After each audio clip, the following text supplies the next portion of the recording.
આપણે શું ડિસ્કસ કરેલું હતું? તો આટલા પોઈન્ટ્સ આપણે ડિસ્કસ કરેલા હતા કે શેડ્યુલિંગ કરવાની જરૂર ક્યારે પડે. ફટાફટ હું રિવાઇઝ કરું છું કે જ્યારે અલગ અલગ સ્ટેટ પ્રોસેસના સ્ટેટ જે છે એ જ્યારે ચેન્જ થશે ત્યારે શેડ્યુલિંગ કરવાની જરૂર પડશે. તો સૌથી પહેલાં રનિંગ ટુ વેઇટિંગમાં જશે ત્યારે, રનિંગ ટુ ટર્મિનેટમાં જશે ત્યારે, રનિંગ ટુ રેડીમાં જશે ત્યારે અને વેઇટિંગ ટુ રેડીમાં જશે ત્યારે. આ શરૂ કરતાં પહેલાં હું તમને અથવા તો રિવાઇઝ કરતાં પહેલાં તમને જસ્ટ બ્રીફ કરી દઉં કે આપણે આ જે કાંઈ પણ કન્સેપ્ટ સમજીએ છીએ એ કન્સેપ્ટ કોના રેફરન્સમાં સમજીએ છીએ? તો સૌથી પહેલાં આપણે સેકન્ડ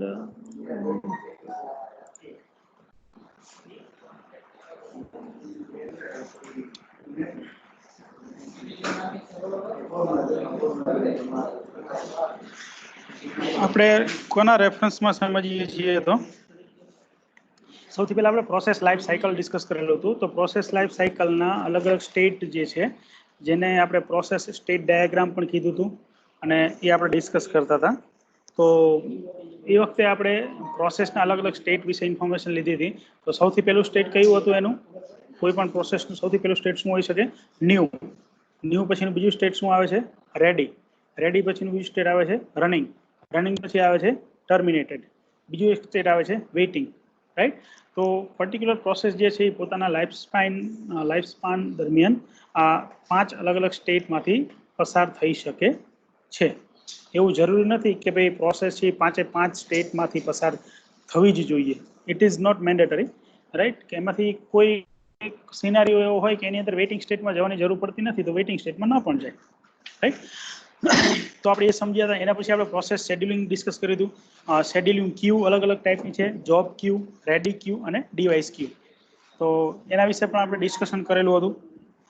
એના પછી આપણે ટાઈપ્સ ઓફ શેડ્યુલર. તો ટાઈપ્સ ઓફ શેડ્યુલરમાં 3 ટાઈપના શેડ્યુલર આપણે ડિસ્કસ કરેલા હતા.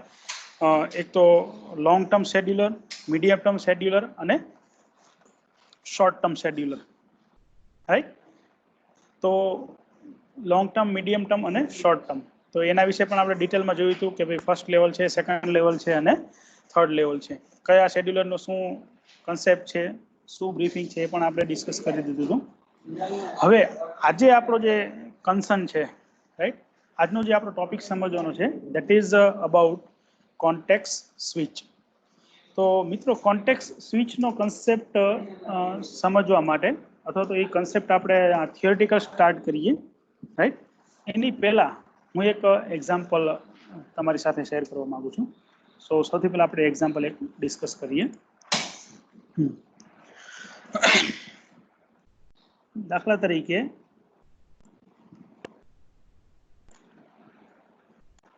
આ એક રેડી સ્ટેટ છે અને this one is the running state. Right. આને હું નામ આપું છું RN, શોર્ટમાં અત્યારે આપી દઉં છું. રાઈટ. Running state.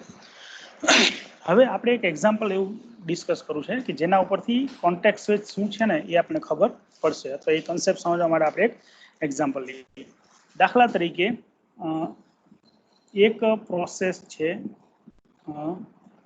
P1 કે જે રેડી સ્ટેટમાં પડેલી છે અને એક પ્રોસેસ છે P0. રાઈટ. તો P0 નામની પ્રોસેસ જે છે કે જે રનિંગ સ્ટેટની અંદર પડેલી છે. તો P0 પ્રોસેસ રનિંગ સ્ટેટમાં છે એનો મતલબ P0 પ્રોસેસની પાસે CPU છે, એટલે કે CPU P0 પ્રોસેસને એલોકેટ થયેલું છે. રાઈટ. અને સેકન્ડ P1 પ્રોસેસ જે છે એ P1 પ્રોસેસ રેડી સ્ટેટમાં છે. એનો મતલબ P1 is ready to run or ready to execute. પણ P1 પ્રોસેસ ક્યારે એક્ઝિક્યુટ થશે? જ્યારે રનિંગ સ્ટેટમાં કોઈ પણ પ્રોસેસ નહીં હોય ત્યારે રેડી સ્ટેટમાંથી P1 પ્રોસેસ સિલેક્ટ થશે, એને CPU અસાઇન થશે and it will go into the running state. Right. તો હવે એક્ઝામ્પલ આપણે એવું વિચારીએ છીએ કે P0 નામની પ્રોસેસનું એક્ઝિક્યુશન ચાલુ છે. મીનવાઇલ P0 પ્રોસેસને દાખલા તરીકે ઇનપુટ આઉટપુટ ઓપરેશન પરફોર્મ કરવાની જરૂર પડે છે. તો સિચ્યુએશન એવી થશે કે P0 પ્રોસેસ છે એ ઇનપુટ આઉટપુટ પ્રોસેસ માટે એને ઓપરેશન પરફોર્મ કરવું છે, રાઈટ? પણ જે તે પર્ટિક્યુલર ડિવાઇસ અથવા તો ફાઇલ જે છે એ ઓલરેડી ઓક્યુપાઈડ હશે તો P0 પ્રોસેસને ક્યાં જવું પડશે? વેઇટિંગ સ્ટેટમાં જવું પડશે. તો આપણે અહીંયા લખીએ છીએ, વેઇટિંગનો હું W લખી નાખું છું. So P0 process will transferred to waiting state, right? P0 નામની પ્રોસેસ આપણે અત્યારે એવું એઝ્યુમ કરીએ છીએ કે P0 નામની પ્રોસેસ જે છે એને કમ્પ્લીટ એક્ઝિક્યુશન થાય, P0 પ્રોસેસ આખી એક્ઝિક્યુટ થાય તો એને દાખલા તરીકે 5 સેકન્ડ જોઈએ છે, રાઈટ? 5 સેકન્ડ જો CPU P0 પ્રોસેસને મળે તો P0 પ્રોસેસ એ આખી કમ્પ્લીટ થઈ શકે. બટ દાખલા તરીકે 5 માંથી 2 સેકન્ડ જ CPU P0 પ્રોસેસને મળ્યું છે તો P0 પ્રોસેસ છે એ કેટલા ટકા એક્ઝિક્યુટ થઈ એવું કહેવાય? 40% એક્ઝિક્યુટ થઈ એવું કહેવાય. હવે જ્યારે P0 પ્રોસેસ 40% એક્ઝિક્યુટ થશે અને meanwhile input output operation perform કરવાની જરૂર પડે છે. તો ઇનપુટ આઉટપુટ ઓપરેશન પરફોર્મ કરશે એટલે P0 જે છે એ પોતાનું સ્ટેટ રનિંગમાંથી ચેન્જ થઈને ક્યાં જશે? વેઇટિંગ સ્ટેટમાં જશે. હવે P0 પ્રોસેસ જ્યારે વેઇટિંગ સ્ટેટમાં જશે, રાઈટ, તો એ વખતે રનિંગ સ્ટેટ કેવું થઈ જશે? ખાલી થઈ જશે, રાઈટ? રનિંગ સ્ટેટ ખાલી થઈ જશે એટલે હવે રેડી સ્ટેટમાંથી ઓપરેટિંગ સિસ્ટમને શું કરવાનું?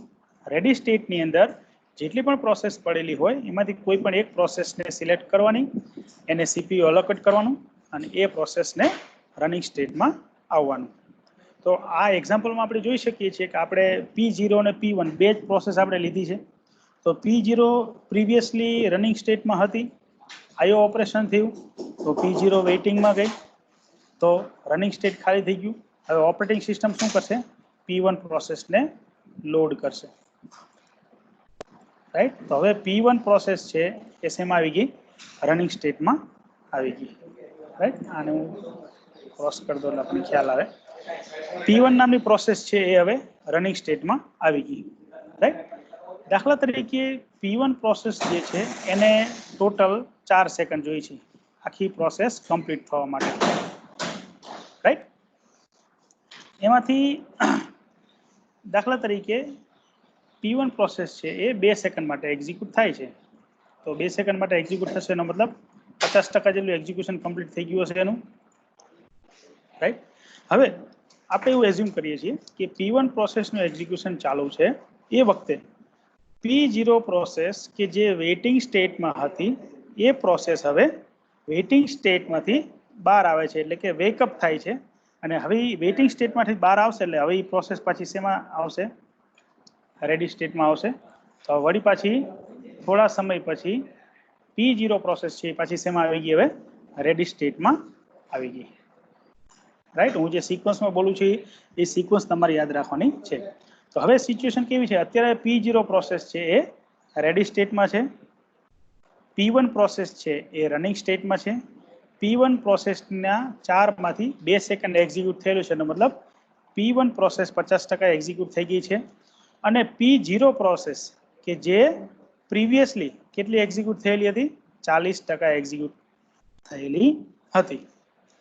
દાખલા તરીકે P1 નું એક્ઝિક્યુશન ચાલુ છે, એ 2 માંથી 3 સેકન્ડ ને 4 સેકન્ડ, 4 સેકન્ડ એક્ઝિક્યુટ થઈ જાય છે, રાઈટ? તો પ્રોસેસ P1 4 સેકન્ડ એક્ઝિક્યુટ થાય છે એટલે એ 100% પ્રોસેસ એક્ઝિક્યુટ થઈ ગઈ એવું કહેવાય. હવે P1 નામની પ્રોસેસ છે એ 100% એક્ઝિક્યુટ થઈ ગઈ તો પ્રોસેસ P1 નું ટાસ્ક પૂરું થઈ ગયું. તો હવે પ્રોસેસ P1 જે છે એ P1 અગેન અહીંથી કયા સ્ટેટમાં જશે? કોઈ કહેશો મને?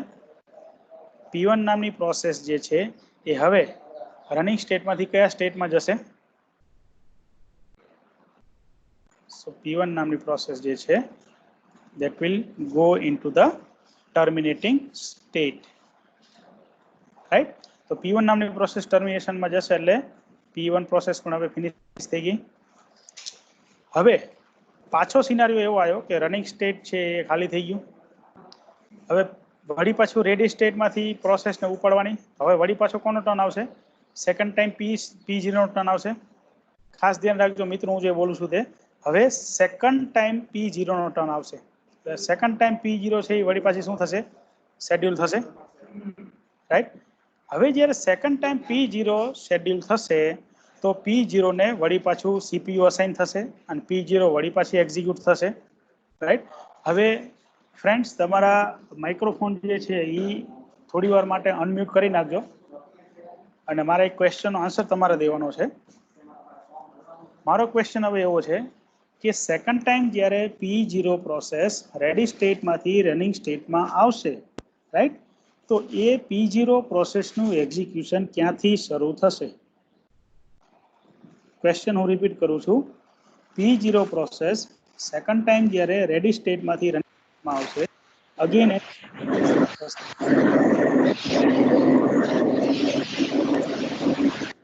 આન્સર જ્યાંથી બાકી હશે ત્યાંથી. હા, પણ એ આન્સર આપણે જે એક્ઝામ્પલ ડિસ્કસ કર્યું, રાઈટ, એમાં તમે મને કંઈક ન્યુમેરિક ડેટા આપી શકો, ન્યુમેરિક વેલ્યુ કંઈ આપી શકો? 40% થી ન્યુમેરિક વેલ્યુ કંઈ આપી શકશો તમે? ન્યુમેરિક ડેટા એ બોલી શકશો તમે કે સર આટલા નંબરથી? સર 40% 40% થઈ ગયું હોય તો 41. Okay, very good. જો તમે લોકો સ્ક્રીનમાં પણ જોઈ શકો છો જે બ્લુ ઇંકમાં જે આપણને દેખાય છે આ બોર્ડમાં, એમાં 40% આપણે પ્રીવિયસલી પ્રોસેસ P0 નું એક્ઝિક્યુશન બતાવેલું હતું.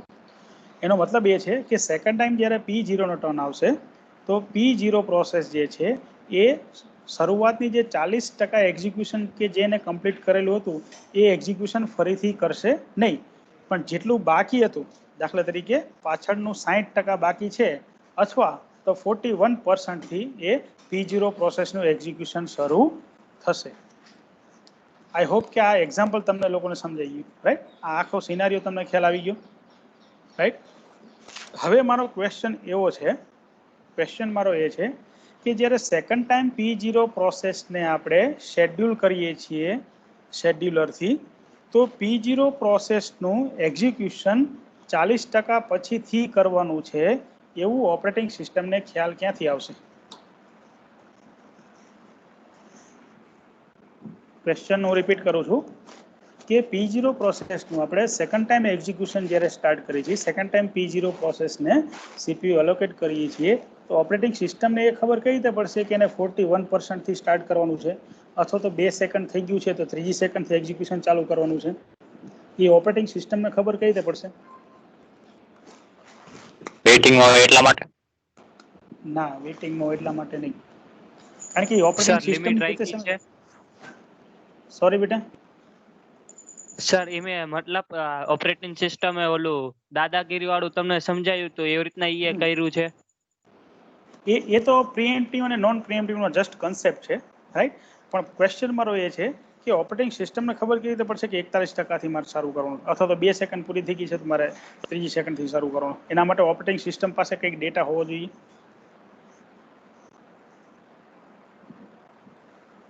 ડેટા હોવો જોઈએ.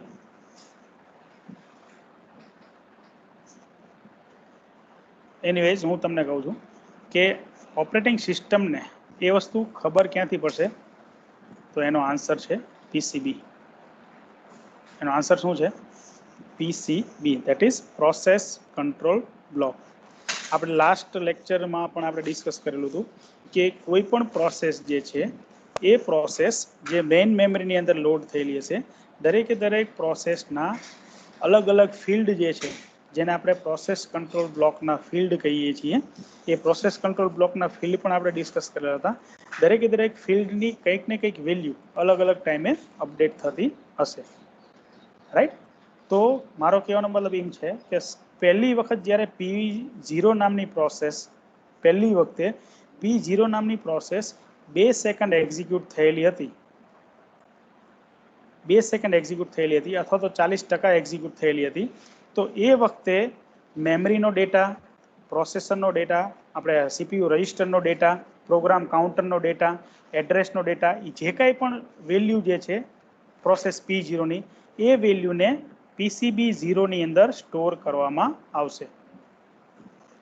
આઈ થિંક તમને ખ્યાલ આવી રહ્યો છે હું જે બોલું છું તે, right? Second thing, second time જ્યારે અગેન પાછો P0 નો ટર્ન આવશે, સેકન્ડ ટાઈમ અગેન જ્યારે P0 નો ટર્ન આવશે એટલે ઓપરેટિંગ સિસ્ટમ શું કરશે કે જે પ્રીવિયસલી PCB 0 ની અંદર ઇન્ફોર્મેશન જે સ્ટોર થયેલી હતી એ ઇન્ફોર્મેશનને ઓપરેટિંગ સિસ્ટમ શું કરશે, લોડ કરશે. એ ઇન્ફોર્મેશનને લોડ કરશે એટલે ઓપરેટિંગ સિસ્ટમને ખ્યાલ આવી જશે કે શેના ઉપરથી ખ્યાલ આવી જશે, પ્રોસેસ કંટ્રોલ બ્લોકના ફિલ્ડ ઉપરથી એને ખ્યાલ આવશે કે P0 નામની પ્રોસેસ છે એ 40% જેટલી એક્ઝિક્યુટ થઈ ગઈ હતી અને હવે મારે એનું ફર્ધર એક્ઝિક્યુશન 40% પછીથી શરૂ કરવાનું છે. Right. So this is the scenario. હવે આમાં કોન્ટેક્ટ સ્વિચ ક્યાં આવ્યું? તો કોન્ટેક્ટ સ્વિચનો મતલબ શું છે કે P0 પ્રોસેસ ઇનિશિયલી જ્યારે રનિંગ સ્ટેટમાં હતી એ ઇનપુટ આઉટપુટ ઓપરેશન કરે છે ત્યારે એ વેઇટિંગ સ્ટેટમાં જાય છે. તો P0 પ્રોસેસ જ્યારે વેઇટિંગ સ્ટેટમાં જાય છે તો એના જે કાંઈ પણ ફિલ્ડ, એની જે કાંઈ પણ વેલ્યુ છે એ PCB 0 ની અંદર સ્ટોર થશે. રાઈટ. પછી નવી P1 પ્રોસેસ છે એ લોડ થશે. નવી P1 પ્રોસેસ લોડ થશે તો એનું પોતાનું પણ PCB હશે જેને આપણે PCB 1 કહેશું, process control block 1. Right. Again થોડી વાર પછી P0 ને ફરીથી આપણે રીશેડ્યુલ કરીએ છીએ તો PCB 0 નો ડેટા વળી પાછો લોડ કરી અને ફરી પાછો આપણે ઓપરેટિંગ સિસ્ટમ એ ડેટાને ફેચ કરી અને પછી ઓપરેટિંગ સિસ્ટમ બાકીની પ્રોસેસનું એક્ઝિક્યુશન જે છે એને કન્ટિન્યુ કરશે. તો ઓપરેટિંગ સિસ્ટમની અંદર એક એવું મોડ્યુલ છે, ઓપરેટિંગ સિસ્ટમનો એક એવો પાર્ટ છે જે આ આખી પ્રોસેસ કરે છે, આખું ઓપરેશનનું ધ્યાન રાખે છે. તો જે પ્રોસેસ કંટ્રોલ બ્લોકની અંદર ડેટા આપણે લોડ કરાવીએ છીએ અથવા તો પ્રોસેસ કંટ્રોલ બ્લોકની અંદર આપણે જે તે પ્રોસેસનો ડેટા સ્ટોર કરાવીએ છીએ. રાઈટ. સેકન્ડ ટાઈમ જ્યારે એ જ પ્રોસેસનો ટર્ન આવે તો જૂનો ડેટા છે એ લોડ કરાવીને ફર્ધર એક્ઝિક્યુશન આપણે ચાલુ કરી શકીએ. તો આ જે પ્રોસેસ છે, this process is called contact switch. આ જે પ્રોસેસ છે એને શું કહેવામાં આવે છે, કોન્ટેક્ટ સ્વિચ. મિત્રો અહીંયા મેં તમને એક્ઝામ્પલમાં P0 અને P1 પ્રોસેસ એટલા માટે જ લીધી છે કારણ કે જે કોન્ટેક્ટ સ્વિચનું જે તમારું બુકનું એક્ઝામ્પલ છે એ અને આપણે પ્રેઝન્ટેશનની અંદર જે એક્ઝામ્પલ છે એમાં P0 અને P1 પ્રોસેસ જ કન્સિડરેશનમાં લીધી છે. જો અહીંયા હું P1 ને P2 લે તો કદાચ વળી પાછું આપણે જ્યારે PPTની અંદર સમજે તો ત્યારે પાછું P0 અને P1 હોત તો કદાચ એવું બની શકે કે અમુક સ્ટુડન્ટને થોડું કન્ફ્યુઝન થાય. રાઈટ. પણ આપણે શું કરવાનું છે, P0 અને P1 પ્રોસેસને ધ્યાનમાં રાખીને જ આપણે ડિસ્કસ કરવાનું છે. રાઈટ. તો હવે સૌથી પહેલાં હું તમને કહું કે ભાઈ ઓપરેટિંગ સિસ્ટમ જે છે એ કયા પોઈન્ટ સુધીનું એક્ઝિક્યુશન થયેલું છે જે તે પ્રોસેસનું અને કયા પોઈન્ટથી એક્ઝિક્યુશન રિઝ્યુમ કરવાનું છે જે તે પ્રોસેસનું, એનું ધ્યાન અથવા એનો ટ્રેક જે છે એ કેવી રીતે રાખે છે. સો આન્સર ઇઝ કોન્ટેક્ટ સ્વિચ. તો કોન્ટેક્ટ સ્વિચથી આખું મેટર જે છે એ હેન્ડલ થાય છે. રાઈટ. તો હવે કોન્ટેક્ટ સ્વિચના કન્સેપ્ટમાં આપણે 2-3 ડેફિનેશન છે એ ડેફિનેશન આપણે સૌથી પહેલાં સમજીએ. રાઈટ. તો સૌથી પહેલી ડેફિનેશન આવે છે પ્રોસેસ કોન્ટેક્સ્ટ. ડેફિનેશન આવે છે process context. Sorry,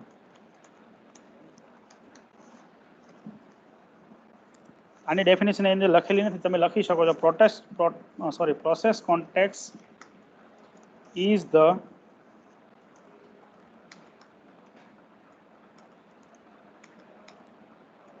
information about the process which is stored in a process control block જેને આપણે કહીએ છીએ PCB. રાઈટ. તો શું છે, process context is the information about the process which is stored in process control block. તો આના ઉપરથી આપણે એટલું ખ્યાલ આવે કે પ્રોસેસ કંટ્રોલ બ્લોકની અંદર પ્રોસેસ કંટ્રોલ બ્લોક ક્યાં હશે, પ્રોસેસ ટેબલમાં. આઈ રિપીટ, પ્રોસેસ કંટ્રોલ બ્લોક જે છે એ ક્યાં હશે, પ્રોસેસ ટેબલમાં. અને બીજો ક્વેશ્ચન, પ્રોસેસ ટેબલ ક્યાં હશે? મેઇન મેમરીમાં અથવા તો રેમમાં, રાઈટ? તો પર્ટિક્યુલર પ્રોસેસની બધી ઇન્ફોર્મેશન જે છે એ બધી ઇન્ફોર્મેશન જેની અંદર સ્ટોર થયેલી હશે એને આપણે શું કહીશું? પ્રોસેસ કંટ્રોલ બ્લોક કહીશું. અને એ આખો પ્રોસેસ કંટ્રોલ બ્લોકનો ડેટા જે છે that is nothing but the process context, right? અહીંયા હું તમને એવું કહીશ કે સૌથી પહેલાં જ્યારે P1 પ્રોસેસ સ્ટાર્ટ થતી હતી ત્યારે એના પીસીબીના ડેટા અલગ હશે, અલગ બધા ફિલ્ડની વેલ્યુ અલગ અલગ હશે. પછી એ પ્રોસેસ P0 જ્યારે વેઇટિંગ સ્ટેટમાં આવશે અને 40% જેટલી એક્ઝિક્યુટ થયેલી હતી તો ત્યારના એના જે પીસીબીના ડેટા હશે એ પણ અલગ હશે. પછી એ પ્રોસેસ P0 સેકન્ડ ટાઈમ જ્યારે એનો ટર્ન આવશે અને સેકન્ડ ટાઈમ ટર્ન આવીને વળી પાછી એક્ઝિક્યુટ થશે અને આખી ફિનિશ થશે ત્યારે વળી પાછા પ્રોસેસ કંટ્રોલ બ્લોકના ડેટા, ફિલ્ડના ડેટા અલગ અલગ હશે. તો મારો કહેવાનો મતલબ એ છે કે પ્રોસેસ કંટ્રોલ બ્લોક જે છે અથવા તો પ્રોસેસ કોન્ટેક્સ્ટ જે છે એ ટાઈમ બાય ટાઈમ ચેન્જ થાય છે. તો સૌથી પહેલાં તમે બધા ડેફિનેશન એક લખી નાખજો. પ્રોસેસ કોન્ટેક્સ્ટ સૌથી પહેલી ડેફિનેશન છે પ્રોસેસ કોન્ટેક્સ્ટ, રાઈટ? બીજી ડેફિનેશન જે છે that is about the context switch. Context switch. તો કોન્ટેક્સ્ટ સ્વિચની ડેફિનેશન તો આપણને ઓલરેડી આપણા પીપીટીમાં પ્રેઝન્ટેશનમાં આપેલી જ છે. તો હવે આપણે ત્યાં આવી જઈએ છીએ, રાઈટ? ફાઇનલી આપણા પ્રેઝન્ટેશન ઉપર. તો કોન્ટેક્સ્ટ સ્વિચ કોને કહેવાય?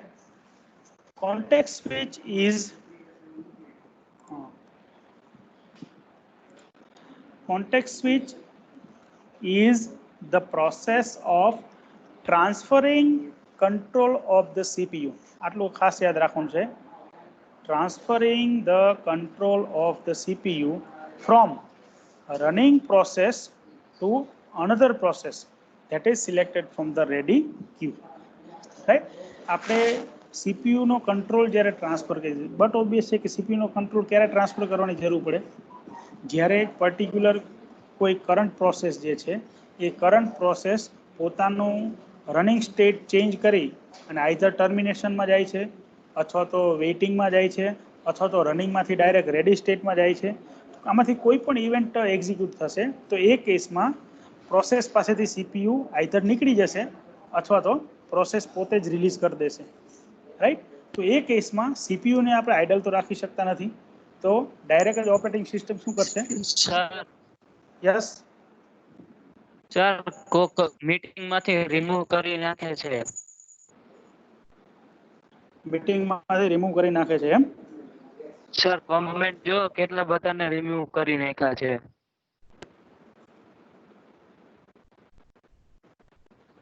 એક મિનિટ હું જોઈ લઉં.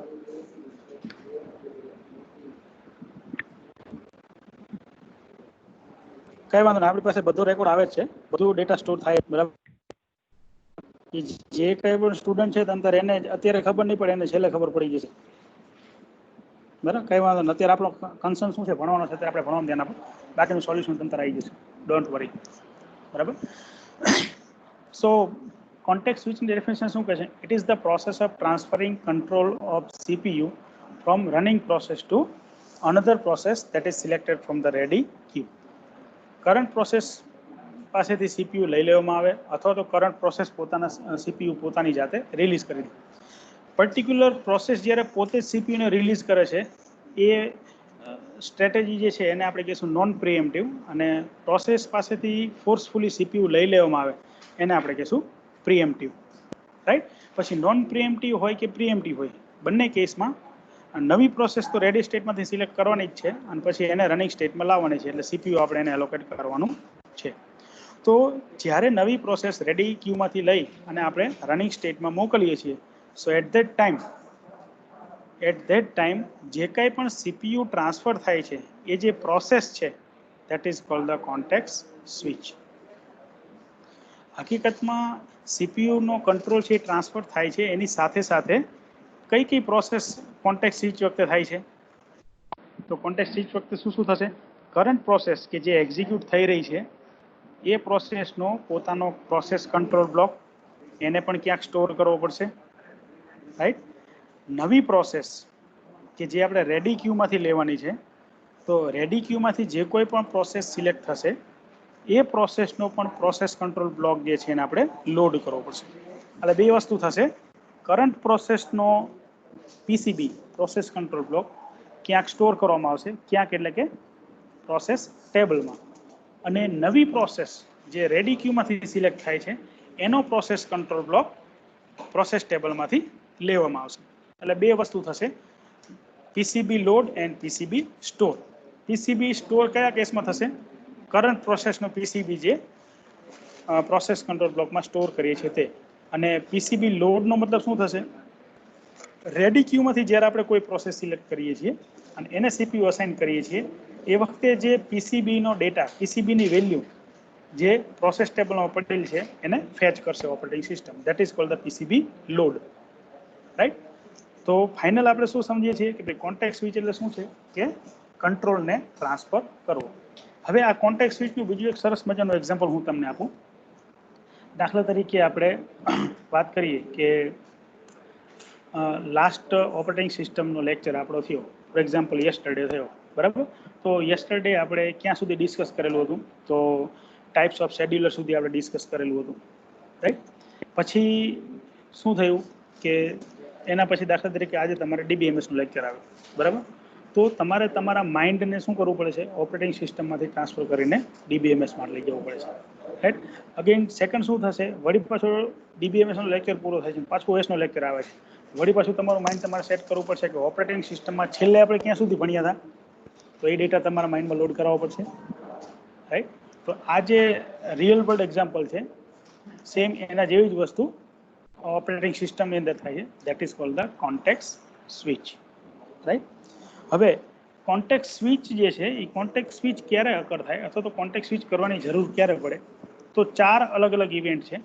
આ ચારમાંથી કોઈ પણ ઇવેન્ટ જો એક્ઝિક્યુટ થાય તો એ કેસમાં કોન્ટેક્ટ સ્વિચ થશે, રાઈટ? તો સૌથી પહેલું જે છે process request four input output. આનો મતલબ શું છે કે પ્રોસેસ છે એ કોઈ ડિવાઇસ રાઇટ નાઉ P0 નામની પ્રોસેસ છે, એ રનિંગ સ્ટેટમાં છે, એને ઇનપુટ આઉટપુટ ઓપરેશન કરવું છે. ઇનપુટ આઉટપુટ ડિવાઇસ જે છે એ બિઝી છે, તો P0 પ્રોસેસ વેઇટિંગમાં જશે. તો P0 પ્રોસેસ જ્યારે વેઇટિંગમાં થશે તો at that time contact switch will occur, ત્યારે કોન્ટેક્ટ સ્વિચ થશે. Second event process request wait for some event. દાખલા તરીકે એક ડેટાબેઝ છે, બરાબર? અથવા તો ડેટાબેઝની એક ફાઇલ છે કે જે શેરિંગમાં બધા યુઝ કરે છે.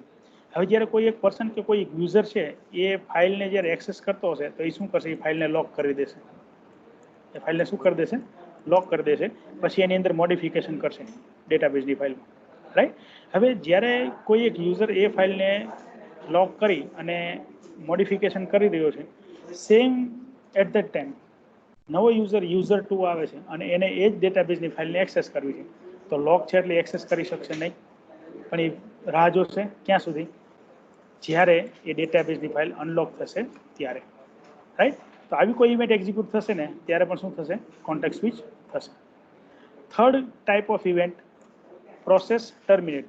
કરંટ પ્રોસેસ ઓલવેઝ આપણે શેને કહેશું? કરંટ પ્રોસેસ આપણે એવી પ્રોસેસને કહેશું કે જે પ્રોસેસ પોતે રનિંગ સ્ટેટમાં છે, અને જે પ્રોસેસ રનિંગ સ્ટેટમાં હશે સીપીયુ એ પ્રોસેસની પાસે હશે, રાઈટ? અમુક વર્ડ જે છે એ તમારા માઇન્ડમાં ફિક્સ જ કરી નાખવાના. તો પ્રોસેસ ટર્મિનેટ થશે ત્યારે પણ કોન્ટેક્ટ સ્વિચ થશે. અને ફોર્થ કેટેગરી અથવા તો fourth type of event that is process preempted. Process preempted એનો મતલબ શું છે કે પર્ટિક્યુલર પ્રોસેસનું એક્ઝિક્યુશન ચાલુ છે, એ પ્રોસેસની પાસે સીપીયુ છે, પણ દાદાગીરીથી ફોર્સફુલી એ પ્રોસેસ પાસેથી સીપીયુ ઓપરેટિંગ સિસ્ટમ લઈ લેશે અને રેડી ક્યુમાંથી નવી પ્રોસેસ સિલેક્ટ કરી અને એને અસાઇન કરશે અથવા તો એલોકેટ કરશે. તો આ ચાર ઇવેન્ટ જે છે ને, આ ચારમાંથી કોઈ પણ એક ઇવેન્ટ પણ જો એક્ઝિક્યુટ થશે, કોઈ પણ એક ઇવેન્ટ જો અકર થશે તો કોન્ટેક્ટ સ્વિચ થશે ને થશે. હવે અહીંયા મારે તમને જસ્ટ એટલું કહેવાનું છે કે આ જે ચાર ઇવેન્ટ છે ને એ હકીકતમાં ઇવેન્ટ કોને મળતી આવે છે? તો એનો આન્સર આવે છે વેન ટુ શેડ્યુલ. આપણે ડિસ્કસ કર્યું હતું કે શેડ્યુલિંગ કરવાની જરૂર ક્યારે પડે, રાઈટ? તો આ ચાર ઇવેન્ટ એવી છે કે જ્યારે આ ઇવેન્ટ એક્ઝિક્યુટ થશે અથવા આ ઇવેન્ટ અકર થશે ત્યારે શેડ્યુલિંગ પણ થશે અને ત્યારે કોન્ટેક્ટ સ્વિચ પણ થશે. એટલે આપણી સાદી ભાષામાં જો આપણે કહીએ તો જ્યારે જ્યારે શેડ્યુલિંગ થશે ત્યારે ત્યારે કોન્ટેક્ટ સ્વિચ થશે. ખાસ યાદ રાખજો, હું રિપીટ કરું છું, જ્યારે જ્યારે શેડ્યુલિંગ થશે ત્યારે કોન્ટેક્ટ સ્વિચ પણ થશે. રાઈટ. તો આ 4 અલગ અલગ ઇવેન્ટ વિશે આપણે જોયું. હવે આપણે એમ કીધું કે ભાઈ ઓપરેટિંગ સિસ્ટમ જે છે એ ઓપરેટિંગ સિસ્ટમ શું કરશે, સીપીયુનો કંટ્રોલ જે છે એને ટ્રાન્સફર કરશે. તો હકીકતમાં ઓપરેટિંગ સિસ્ટમ તો બહુ મોટી વસ્તુ છે, રાઈટ. તો જેવી રીતે શેડ્યુલિંગના કામ માટે એક મોડ્યુલ છે જેને આપણે શેડ્યુલર કહીએ છીએ કે જે શેડ્યુલિંગને રિલેટેડ બધું ટાસ્ક કરે છે, રાઈટ. એવી જ રીતે કોન્ટેક્ટ સ્વિચને રિલેટેડ ઓપરેટિંગ સિસ્ટમનું એક મોડ્યુલ છે કે જે સીપીયુને અથવા તો સીપીયુના કંટ્રોલને ટ્રાન્સફર કરવાનું કામ કરે છે, રાઈટ. સીપીયુના કંટ્રોલને ટ્રાન્સફર કરવાનું. તો ઓપરેટિંગ સિસ્ટમનું એ મોડ્યુલ કે જેનું નામ છે ડિસ્પેચર, ઓપરેટિંગ સિસ્ટમનું એ મોડ્યુલ કે જેનું નામ છે ડિસ્પેચર. સો ડિસ્પેચર is an operating system module which transfers the control of CPU from one process to another. ડિસ્પેચર જે છે એક એવું ઓપરેટિંગ સિસ્ટમનું મોડ્યુલ છે કે જે સીપીયુના કંટ્રોલને ટ્રાન્સફર કરશે, right. Generally one process to another process લખ્યું છે એનો મતલબ શું છે, generally current process to the process from ready state. એટલે કરંટ પ્રોસેસનો પીસીબી સ્ટોર કરશે, નવી પ્રોસેસ રેડી ક્યુમાંથી લેશે, એનો પીસીબી લોડ કરશે, સીપીયુ અસાઇન કરશે અને એક્ઝિક્યુશન સ્ટાર્ટ કરશે, રાઈટ. તો હવે હું તમારી સાથે કોન્ટેક્ટ સ્વિચ થશે ત્યારે સિક્વન્સમાં કયા કયા સ્ટેપ એક્ઝિક્યુટ થશે એ હું તમારી સામે ડિસ્કસ કરું છું. તો સૌથી પહેલો પોઈન્ટ છે, following steps are involve in the process of contact switch when event occurs necessary to make contact switch. જ્યારે પણ કોન્ટેક્ટ સ્વિચ થશે અથવા તો કોન્ટેક્ટ સ્વિચ માટે આ 4માંથી કોઈ પણ ઇવેન્ટ અકર થશે ત્યારે કોન્ટેક્ટ સ્વિચ થશે. પણ કોન્ટેક્ટ સ્વિચ થશે તો એની અંદર સ્ટેપ બાય સ્ટેપ પ્રોસેસ શું થશે, તો સૌથી પહેલું કામ શું થશે, save context of running process in its PCB. તો કરંટ પ્રોસેસ જે છે કે જે રનિંગ સ્ટેટમાં છે જેને સીપીયુ એલોકેટ કરેલું છે એનો પીસીબી જે છે એ પ્રોસેસ કંટ્રોલ બ્લોકમાં સ્ટોર થઈ જશે. સૌથી પહેલું કામ. સેકન્ડ સ્ટેપ શું થશે, transfer the running process from running state to either waiting state, running state to ready state. જે ટાઈપની ઇવેન્ટ હશે એ ટાઈપનું. જો ઇનપુટ આઉટપુટ હશે બરાબર, વેઇટ કરતું હશે તો એ રનિંગમાંથી વેઇટિંગમાં આવશે, ઇન્ટરપ્ટ આવશે તો એ રનિંગમાંથી સીધું રેડીમાં આવશે, રાઈટ. પછી આપણે એને પ્રોસેસને ટ્રાન્સફર કરવાની. થર્ડ સ્ટેપ શું આવશે, choose a process from ready queue using some scheduling algorithm. Ready ક્યુની અંદર અથવા તો રેડી સ્ટેટની અંદર ઘણી બધી પ્રોસેસ પડી લેશે, એમાંથી કોઈ પણ એક પ્રોસેસને ચૂઝ કરવાની. એ પ્રોસેસને શેના બેઝ ઉપર ચૂઝ કરવાની, so based on some scheduling algorithm. તો શેડ્યુલિંગ અલ્ગોરિધમ જે છે એ પણ ડિટેલમાં આપણે પછી સમજશું. પછી જે પ્રોસેસને તમે ચૂઝ કરેલી હશે એનો પ્રોસેસ કંટ્રોલ બ્લોક જે છે એને તમારે લોડ કરવો પડશે. ઓપરેટિંગ સિસ્ટમ શું કરશે, એનો પીસીબી લોડ કરશે. ફોર્થ સ્ટેપ શું થશે, transfer the chosen process from ready state to running state. હવે જે પ્રોસેસને આપણે રેડી ક્યુમાંથી લીધી છે અથવા તો રેડી સ્ટેટમાંથી સિલેક્ટ કરેલી છે, રાઈટ, એને આપણે રેડીમાંથી રનિંગમાં લાવવાની. અને જ્યારે રનિંગમાં લાવીએ એટલે સીપીયુ એ પ્રોસેસને એલોકેટ કરવાનું. તો આ 4 અલગ અલગ સ્ટેપ્સ છે કે જ્યારે કોન્ટેક્ટ સ્વિચ થશે ત્યારે આ 4 સ્ટેપ પરફોર્મ થશે અને 4 સ્ટેપ સિક્વન્સમાં પરફોર્મ થશે. રિપીટ કરું છું, સૌથી પહેલાં કરંટ પ્રોસેસનો પીસીબી સ્ટોર કરવાનો, રાઈટ. કરંટ પ્રોસેસને રનિંગમાંથી રેડી અથવા રનિંગમાંથી વેઇટિંગમાં નાખવાની. થર્ડ, નવી પ્રોસેસ રેડી ક્યુ અથવા તો રેડી સ્ટેટમાંથી સિલેક્ટ કરવાની. નવી પ્રોસેસ જે રેડી સ્ટેટમાંથી સિલેક્ટ થઈ છે એનો પ્રોસેસ કંટ્રોલ બ્લોક આપણે લોડ કરવાનો ઓપરેટિંગ સિસ્ટમે. ફોર્થ શું થશે, નવી પ્રોસેસ કે જેનો પીસીબી આપણે લોડ કર્યો એ પ્રોસેસને રેડીમાંથી રનિંગમાં લાવવાની. રેડીમાંથી રનિંગમાં લાવી અને સીપીયુ એ પ્રોસેસને એલોકેટ કરવાનું, રાઈટ. તો આ 4 સિક્વન્સમાં આપણે ડિસ્કસ કરી લીધું છે. હવે અહીંયા આપણે એક આખું એક્ઝામ્પલ જ આપેલું છે, એ એક્ઝામ્પલ આપણે સમજીએ એટલે આજનું આપણું સેશન છે એ પૂરું થશે. હાર્ડલી કદાચ 5 મિનિટ થશે, 5 મિનિટથી વધારે સમય થશે નહીં, રાઈટ. પછી આપણે એટેન્ડન્સ જે છે એ કલેક્ટ કરશું. સો જો અહીંયા તમે એક્ઝામ્પલમાં જોઈ શકો છો, એક છે પ્રોસેસ 0 છે, બીજી છે પ્રોસેસ 1 છે. એક પ્રોસેસ 0 છે અને બીજી પ્રોસેસ 1 છે. ખાસ ધ્યાન રાખો રાખો હું આ એક્ઝામ્પલ અત્યારે ડિસ્કસ કરી રહ્યો છું જે મેં એરોથી બતાવેલું છે તે, રાઈટ. હવે જો સૌથી પહેલા આ જે છે ને આ ટાઈમ લાઈન છે, શું છે? ટાઈમ છે, રાઈટ. તો આપણને ખ્યાલ છે કે કોઈ પણ સમયે મેક્સિમમ એક જ પ્રોસેસ એવી હશે કે જે પોતે રનિંગમાં હશે અથવા તો એક્ઝિક્યુશનમાં હશે. દાખલા તરીકે આટલા ટાઈમ માટે P0 પ્રોસેસ છે એ એક્ઝિક્યુશનમાં છે. P0 પ્રોસેસ છે એ એક્ઝિક્યુશનમાં છે, રાઈટ. P0 પ્રોસેસનું એક્ઝિક્યુશન આટલે સુધી ચાલુ છે.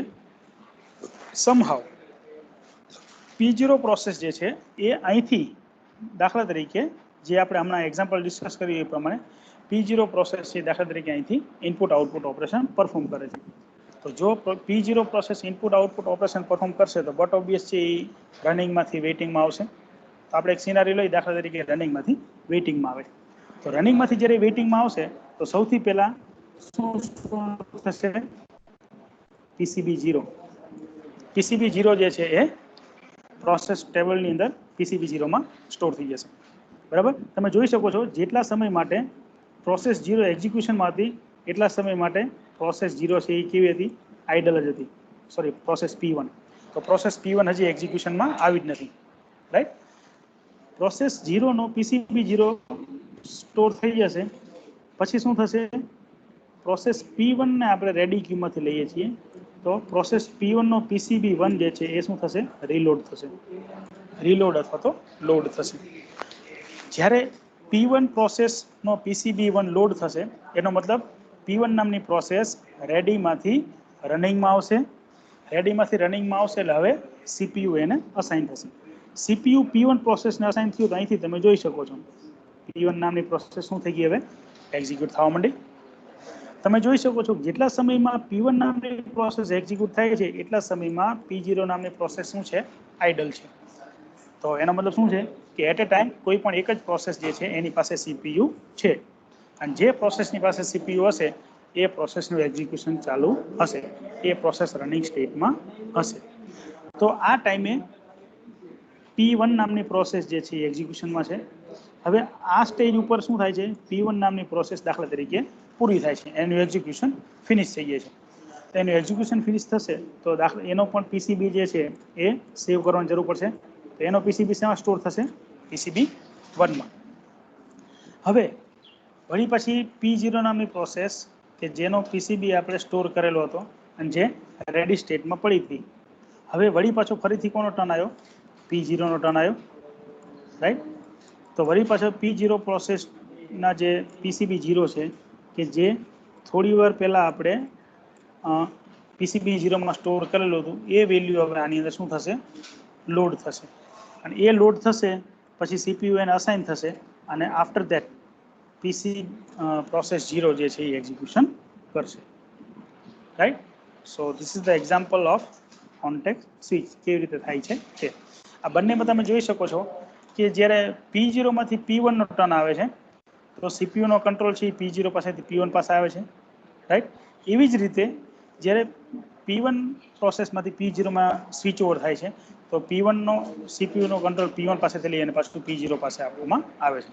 એટલે સિક્વન્સ આવી જાય છે P0 પાસે CPU, પછી P1 પાસે CPU, પછી વળી પાછું P1માંથી પાછું CPU P0 પાસે એન્ડ સો ઓન. તો આવી રીતે પર્ટિક્યુલર પ્રોસેસ જે એક્ઝિક્યુશનમાં હશે અને જે સ્વિચ ઓવર થશે એના CPUનો કંટ્રોલ જે છે એક પ્રોસેસમાંથી બીજી પ્રોસેસમાં હેન્ડઓવર અથવા તો ટ્રાન્સફર કરવામાં આવશે. So this concept is called the contact switch, right.